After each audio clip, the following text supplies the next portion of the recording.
Saravanan here. It's your unified teach. Let's go to the lesson. 8th Standard Science Unit 16 Microorganisms. 16.8 Uses of microbes in food process. If you haven't subscribed to our channel, subscribe now. Click the bell icon for notification. 16.8 Uses of microbes in food process. Microorganisms commonly used for food processing are yeast, bacteria and molds. மாணவர்களே, உணவு தயாரிப்பில் east, bacteria மற்றும் பூஞ்சைகள் போன்ற பொதுவான நுண்ணுயிரிகள் பயன்படுத்தப்படுகின்றன. Fermentation process, which is carried out by microorganisms, results in the production of organic acids, alcohol, and esters. They help to preserve food and generate distinctive new food products. நுண்ணுயிர்களால் நடைபெறும் நொதித்தல் நிகழ்வின் மூலம் கரிம அமிலங்கள், ஆல்கஹால் மற்றும் எஸ்டர்கள் உருவாகின்றன. இவை உணவுப் பொருட்கள் கெட்டுப்போகாமல் பாதுகாக்கவும் தனித்துவம் வாய்ந்த புதிய ரக உணவுப் பொருட்களை உற்பத்தி செய்யவும் பயன்படுகின்றன. Food preservation. 2 techniques are followed in food preservation. They are 1. Traditional techniques, 2. Modern techniques. அதாவது உணவுப் பொருட்களை பதப்படுத்துவதற்கு 2 வகையான தொழில்நுட்பங்கள் பின்பற்றப்படுகின்றன. 1. பாரம்பரிய நுட்பங்கள், 2. நவீன நுட்பங்கள். 1. Traditional techniques. Fermentation, pickling, boiling and sugaring are the traditional techniques followed in food preservation. நொதித்தல், ஊற வைத்தல், கொதிக்க வைத்தல் மற்றும் இனிப்பிடுதல் ஆகியவை உணவு பதப்படுத்துதலில் பயன்படுத்தப்படும் பாரம்பரிய முறைகளாகும். Fermentation. Fermentation is the microbial conversion of starch and sugars into alcohol. It makes foods more nutritious and palatable. மாணவர்களே, ஸ்டார்ச் மற்றும் சர்க்கரையை நுண்ணுயிரிகளின் உதவியால் ஆல்கஹாலாக மாற்றுவது நொதித்தல் எனப்படும். இது உணவை மேலும் சத்துமிக்கதாகவும் சுவையுடையதாகவும் மாற்றுகிறது. Pickling. Pickling is a method of preserving food in an edible antimicrobial liquid. It is of 2 types. 1. Chemical pickling. 2. Fermentation pickling. நுண்ணுயிர் கொல்லிகள் உள்ள திரவத்தில் உணவை பராமரிக்கும் முறை ஊற வைத்தல் எனப்படும். இது 2 வகைப்படும். ஒன்று வேதியியல் முறை, மற்றொன்று நொதித்தல் முறை. In chemical pickling, food is placed in an edible liquid that kills bacteria and other microorganisms. Example for pickling agents are vinegar, alcohol, vegetable oil. அதாவது வேதியியல் முறையில் பாக்டீரியா போன்ற நுண்ணுயிர்களை அழிக்கும் திரவத்தில் வைத்து உணவுப் பொருட்கள் பராமரிக்கப்படுகின்றன.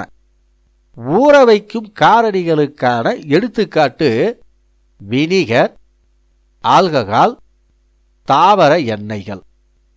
In fermentation pickling, bacteria in the liquid produce organic acid as preservation agents that produces lactic acid due to the presence of lactobacillus. நொதித்தல் முறையில் ஒரு குறிப்பிட்ட வகை திரவத்தில் உள்ள பாக்டீரியங்கள் உணவை பாதுகாக்கும் கரிம அமிலங்களை உற்பத்தி செய்கின்றன. அந்த அமிலங்கள் லாக்டோபேசில்லஸ் பாக்டீரியா மூலம் லாக்டிக் அமிலத்தை உற்பத்தி செய்கின்றன. Boiling liquid food items kill all the microbes. Example, milk and water. மாணவர்களே, திரவ நிலையில் உள்ள உணவுப் பொருட்களை கொதிக்க வைப்பதன் மூலம் அவற்றிலுள்ள நுண்ணுயிர்கள் அழிக்கப்படுகின்றன. கொதிக்க வைப்பதற்கான எடுத்துக்காட்டு பொருட்கள் பால், நீர். Sugar is used to preserve fruits in an antimicrobial syrup with fruits such as apples, pears, peaches, plums or in a crystallized form so that the product is stored in dry condition. Apple, பேரிக்காய், peach, plum போன்ற பழங்கள் சர்க்கரையை பயன்படுத்தி தயாரிக்கப்படும் கெட்டியான திரவத்தில் அதாவது சிரப்பில் பதப்படுத்தப்படுகின்றன அல்லது படிக நிலையிலுள்ள சர்க்கரையை பழங்களுடன் சேர்ப்பதன் மூலம் அவை உலர்ந்த நிலையில் பாதுகாக்கப்படுகின்றன. 2. Modern techniques. Pasteurization.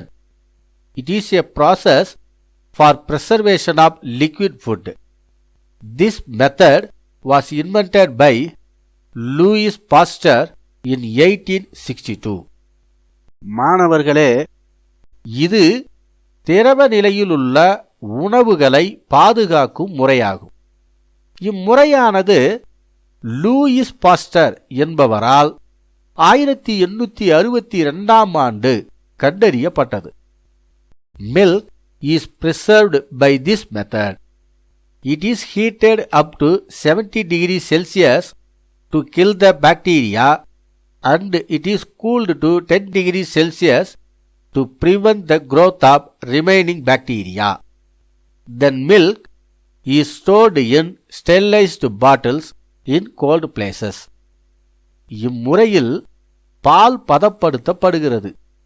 பாலிலுள்ள பாக்டீரியாக்களை கொல்வதற்காக பால் 70 டிகிரி செல்சியஸ் வெப்பநிலைக்கு சூடுபடுத்தப்பட்டு பாக்டீரியாக்கள் மீண்டும் வளராமல் இருக்க 10 டிகிரி செல்சியஸ் வெப்பநிலைக்கு குளிர வைக்கப்படுகின்றன. பின்பு நுண்ணுயிரிகள் நீக்கம் செய்யப்பட்ட பாட்டில்களில் பால் அடைக்கப்பட்டு குளிர்ச்சியான இடங்களில் சேமிக்கப்படுகிறது. B. Food production. Probiotics. Probiotics are live food supplements used in yogurt and other fermented milk products. Example, Lactobacillus acidophilus and Bifidobacterium bifidum. அதாவது தயிர் மற்றும் நொதித்தலுக்கு உட்படுத்தப்பட்ட பிற பால் பொருட்களில் பயன்படுத்தப்படும் கூடுதல் உயிருள்ள உணவுப் பொருட்கள் புரோபயாட்டிக்குகள் ஆகும். எடுத்துக்காட்டு லாக்டோபேசில்லஸ் அசிட்டோஃபிலஸ் மற்றும் bifidobacterium பைஃபிடம். These bacteria improve the microbial spectrum in the gut and thus contribute to the following effects. 1. Decrease the risk of colon cancer. 2.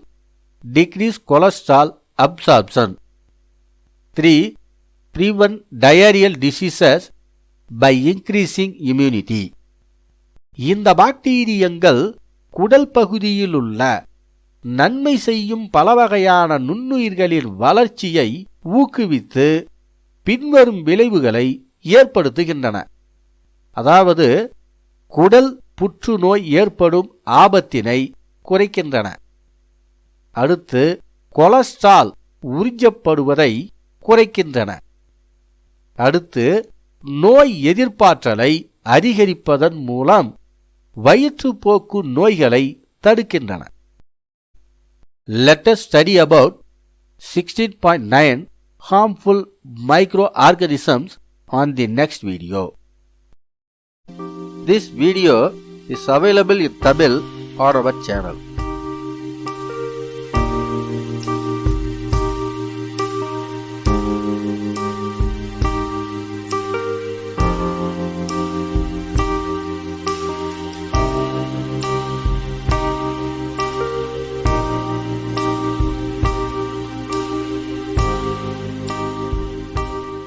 If you like this video, please like and share. Please comment below. Subscribe to our channel. Click the bell icon for notifications. Thank you for watching. See you in the next video.